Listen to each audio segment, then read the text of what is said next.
Hey, what's up guys? Tyler here with Secure Team. I was actually working on a totally separate video when some other news came across my desk. Well, actually, I don't have a desk. I basically work off of a laptop here, but that's beside the point. So I was working and a couple of people actually emailed me about this new article that was put out by something called Vice News. Now, many of you probably have heard of Vice. It's been around for years.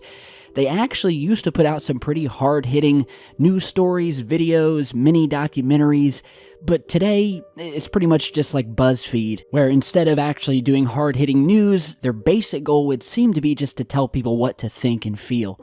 And after this new article, that opinion of mine at least has been reinforced.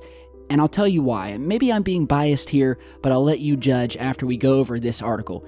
So here it is right here. It's called, quote, "Looking for Aliens in the Arctic and Antarctic," with the subheader reading, quote, "With UFO sightings and temperatures on the rise, an artist discovers why the cold poles are hotspots for extraterrestrial life."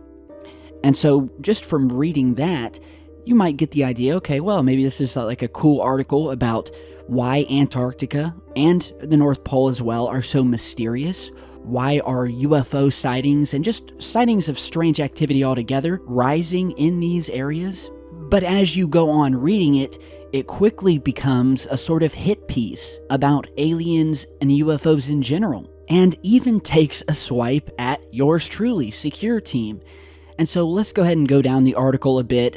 For the first part, it basically talks about the mystique of the southern continent, where then it starts to go more into detail about UFOs, saying here, quote, "Every year, there are dozens of reports of UFO sightings, strange machinery hovering in the sky pulsing green, speeding, sounding geomagnetic disturbances. Google Earth captures alien objects that don't fit in. Everything stands out on the blank canvas of ice." Notice here, they can't even correct minor misspellings. As you can see right here where they wrote, "Everything stands out on the blank canvas of ice." So, I mean, you pick which one you want. Either it stands out on a blank canvas or it stands out on the blank canvas. Like I said, guys, I mean, Vice used to be like a hard-hitting place, but now they can't even write proper sentences. And yet, apparently, we're all supposed to take them at their word that they know more about aliens and UFOs than most of us researchers, but I digress.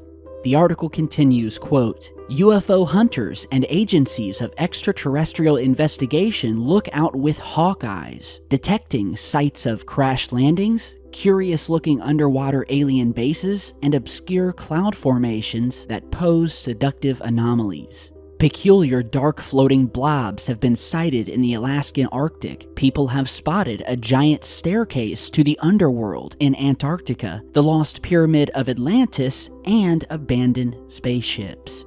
Okay, so we'll go back to this part here in a minute, but as you can see, the very next thing they show is an embedded video of mine that many of you will probably remember. In fact, it's one of my most viewed videos, over 3 million views, titled "What Crash Landed Over the Antarctic?" And I posted this back in March of this year, where we had discovered on Google Earth this massive and very mysterious object that was obviously covered in snow and ice, but that had carved a path behind it, having traveled over 1,000 feet from a mountain that looked as if something had hit it or crashed into it. And so in that video, I posed the question, what could this be? It certainly did look like a crash site, or at least something had crashed through or from the mountainside. And did it relate to all the other mysterious things that we've documented happening around Antarctica, from UFO sightings, mystery artificial structures, uncovered or sticking out of the barren snow? And well, you can go ahead and watch that video down below. I basically ask a question, okay? That's what we do here on the channel. I never said that it was an alien spacecraft or anything of that nature. I said, what could it be? So they show the video here, and I thought, okay, cool, they're featuring Secure Team, you know? But right below it, that sentiment quickly changed when I saw that they had written this, saying, quote, "Videos such as those by channel Secure Team construe conspiracy from faulty photographs." And I gotta say, This kind of hurt. No, but seriously, they're basically taking a cheap shot at this channel and others like it who simply pose questions, who don't go along with the status quo, and who know something strange has been happening surrounding specifically the North and Southern poles. And just to add here, right below where they said that about Secure Team, they wrote, quote, "For a long time, these lapses of imagination were not simply caused by conspiracy theories, but by explorers' personal accounts, filtered and distorted by mist, deep freeze, and distance." And so once again, another cheap shot, basically calling anybody, even the very explorers and eyewitnesses, who as well have stated that they have seen unnatural, unearthly things at both poles. Well, apparently, according to Vice, they who have actually been on the ground are apparently suffering from lapses of imagination, and that anything strange seen by even eyewitnesses down on the ground at one of these poles were just filtered and distorted by, quote, mist, deep freeze, and distance. You know, I wonder how these explorers and these people who, not just us here who have found strange things in satellite photos, the personal accounts of those who have actually been there, but those who have been there on the ground themselves, how would they feel that Vice, of all people, is speaking for them and telling them that they didn't see what they saw, and that what they saw was, well, nothing more than a mirage, or whatever the hell they're talking about here, what you saw was filtered and distorted by mist, deep freeze, and distance. Finally ending the article by basically stating that there is no alien activity and that the only aliens surrounding the North and South poles are us. And that strange sightings via things like Google Earth satellite images or NASA or ESA data and the, quote, mistakes of social media are testaments to the mistruths construed from faulty photographs. There is that sentence again, construed from faulty photographs. Now, that's what they said earlier when they took that jab at Secure Team, saying again, quote, videos such as those by Secure Team construe conspiracy from faulty photographs.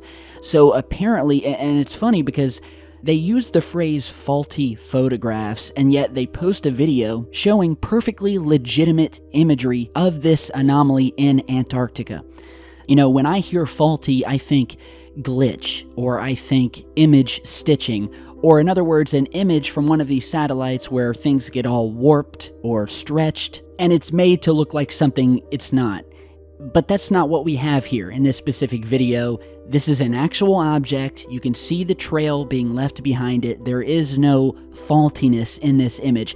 So even their jab at Secure Team completely falls apart because there is absolutely nothing faulty about this particular satellite image. Furthermore, I think it's an extremely bold statement to say, and apparently Vice knows something that we don't, that the only aliens, or UFO activity for that matter, that millions of people around the world have seen is nothing more than a product of us. And that all of the many genuinely strange, anomalous, and unexplained things that channels like ours, other researchers, and the people on the ground, the explorers that have gone there, have discovered. Look into someone by the name of Admiral Byrd. And I've spoken about him many times on the channel. Back in 1947, he went on an expedition to the South Pole, a part of something called Operation High Jump, where they had this massive fleet of Navy ships accompanying them. And before they could even reach the area of Antarctica they were heading to, they suddenly ended the expedition and basically fled back towards America, where later on Richard Byrd declared that it was imperative for the United States to initiate immediate defense measures against hostile craft originating from the north and southern polar regions. I could go on for another couple of hours talking about Admiral Byrd, Operation High Jump, and what they encountered during this expedition to the Antarctic back in 1947. But I've done videos on it. You can Google or use YouTube. There's a ton of information out there about it, but that's just one single instance. And that goes to show basically what I'm trying to say here is that things are down there in Antarctica and they have nothing to do with us. Now, furthermore, as I said earlier, we would touch on this quickly, we have reported in other videos, other strange artificial structures, such as things that look like stairs. We did a video about this here, or this strange grid pattern that was popping up out of the ice. We've spoken about the many entrances we have found chiseled into the mountains in these empty, barren areas of Antarctica, some of them in the shape of flying saucers, and that these objects have been spotted flying near to and from. And speaking of this object here that they decided to use in their article, we have found evidence of other crash sites. One in particular I can think of is what you're seeing here, again taken from satellite imagery of what looked like a line of tanks parked or stopped in front of what looks like an object that had crashed and skidded across the ice before coming to a stop. And again, this is not a faulty image, quote unquote. This is not a glitch. This is just another one of these mysterious satellite photographs snapped of a single instance in time. We don't know what happened before or after. All we know is what it looks like. And, well, again, I mean, when it comes to the topic of the North and South Pole, we could go on and on. But I do want to thank Vice for the free views to one of my videos and for proving just how obvious it is that you know nothing about UFOs or aliens or this phenomenon in general. And then maybe you should stick to what you know. And even I don't know what that is. So you guys tell me what you think. Stay tuned. I've got more videos in the works. I'm going to get back to the other one I was working on. Throw me a like, turn on notifications, and I'll see you all back in just a bit.